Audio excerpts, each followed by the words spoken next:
کانال یوتیوب نو ساختی و فعالیت میکنی ویدیوهای حرفه‌ای نساز. چرا؟ در ادامه با من همراه باشید.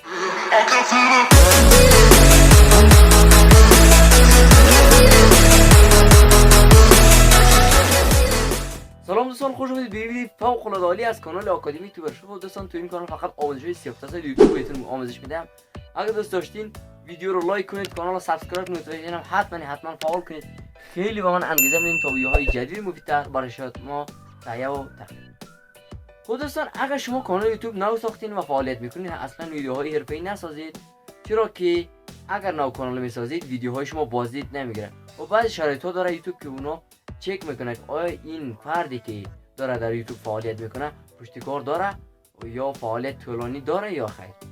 شما میتونید که یوتیوب استودیو رو باز کنید، در قسمت سیتینگ و در قسمت چنل کلیک کنید، اونجا گزینه آخری رو چک کنید. اونجا بعضی شرایط ها هستش که اگر ثبت نشه ویدیوهای شما بازدید نمیگیره، که مثل این هستش که آپلود روزانه ویدیو، ساخت پلیلیست، قرار دادن لینک ها در دیسکریپشن و لایو استریم.